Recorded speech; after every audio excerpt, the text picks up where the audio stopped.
Case పెట్టినా కానీ మేము డబ్బులు కట్టేసి మేము బయటకు వచ్చినామని పబ్లిక్ చేసేసాం. ఏం చేయాలి? ఏ తండ్రి కబురుంటాం. ఇతను ప్రసాద్, ఇతని భార్య ఇద్దరు కువైట్లో పనిచేస్తుంటారు.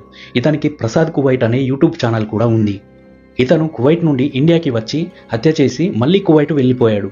ఈ హత్య ఎవరు చేశారు అనేది కూడా ఎవరికి తెలియదు. ఇతను కువైట్ వెళ్ళి వీడియో చేసేంత వరకు హత్య ఇతనే చేశాడు అని ఎవరికి తెలియదు. ఇంతకీ ఇతనికి జరిగిన అన్యాయం ఏమిటి? ఎందుకు చంపాడు అంటే, ఈ ప్రసాద్ ఇతని భార్య ఇద్దరు కూడా కువైట్లో పనిచేస్తూ జీవనాన్ని సాగిస్తున్నారు. వీళ్ళకి ఒక పాప ఉంది. ఈ పాప 11 ఏళ్ల వయసు. అయితే ఈ పాపని అతని అత్తగారి దగ్గర వదిలేసి కువైట్కి వెళ్ళిపోయారు.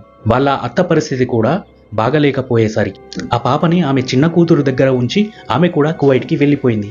వాళ్ళ చిన్న కూతురు అంటే ఇతనికి మరదలు కదా. అయితే ఒక రోజు ఆ పాప నిద్రిస్తున్న సమయంలో వాళ్ళ మరదల యొక్క మామ ఆ పాపపై బట్టలు విప్పి చెప్పరాని చోట తాకి బలాత్కారం చేశాడు. ఆ పాప ఏడ్చింది. అయితే ఇతని మరదలు ఆమె యొక్క హస్బెండ్ ఈ పాపకి ఈ విషయం ఎవరికి చెప్పొద్దు అని బెదిరించారు. ఒకరోజు ప్రసాద్ వాళ్ళ మరదలు వాళ్ళ అక్కకి కువైట్కి కాల్ చేసి, మీ పాప మా దగ్గర వద్దు, మీరు మీ పాపను తీసుకెళ్ళండి అని చెప్పింది. ఆ తర్వాత పాపని తీసుకెళ్లారు వాళ్ళు. అయితే ఒకరోజు ఆ పాప వాళ్ళ అమ్మకి జరిగిన విషయమంతా చెప్పింది. తాత ఇలా బలవంతంగా చేశాడు, నేను ఏడ్చాను, నా బట్టలు విప్పేశాడు అని మొత్తం చెప్పేసింది. ఈ విషయం తెలుసుకున్న ప్రసాద్ అతని భార్య ఇద్దరు చాలా షాక్ అయిపోయారు. అలా బాధలో ఉండి ఆ మూర్ఖునిపై కేసు పెట్టారు. ఈ పోలీసులు కూడా దీన్ని మామూలు కేసులాగా తీసుకొని ఆ ముసలోడిని వదిలేశారు. అసలు దీనిని సీరియస్గానే తీసుకోలేదు. అయితే ప్రసాద్ మరదలు ఆమె భర్త వీళ్ళు ప్రసాద్ భార్య వాళ్ళ బంధువులకి ఇలా చెప్పారట, ముసలాయనపై ఇలా కేసు పెట్టారు, మేము డబ్బులు కట్టి బయటకు వచ్చేశాము అని అందరికీ ప్రచారం చేశారట. ఇది విన్న ప్రసాద్ చాలా బాధపడిపోయి మళ్ళీ వాళ్ళపై పోలీసులకి కంప్లైంట్ చేశారు.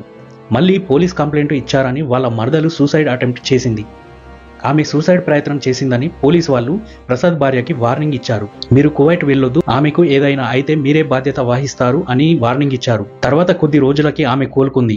దాని తర్వాత పోలీసులు మళ్ళీ ఓకే మీరు కువైట్కి వెళ్ళొచ్చు అని ప్రసాద్ భార్యకి చెప్పారు. కువైట్ కూడా వెళ్ళిపోయారు.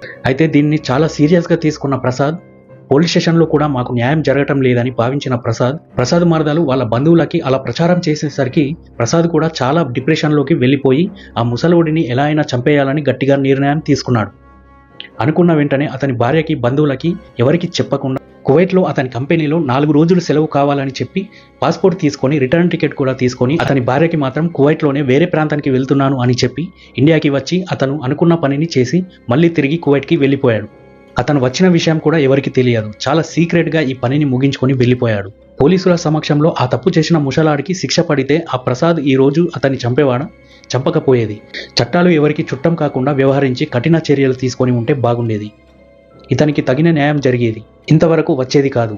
మరి దీనిపై మీ అభిప్రాయాన్ని కూడా తెలియజేయండి. ప్రసాద్ గారు చేసిన పనిని ఎంతమంది సపోర్ట్ చేస్తున్నారు? నేనైతే అతనికి జరిగిన అన్యాయానికి నేను ఖచ్చితంగా అతనికి సపోర్ట్గానే నిలుస్తాను.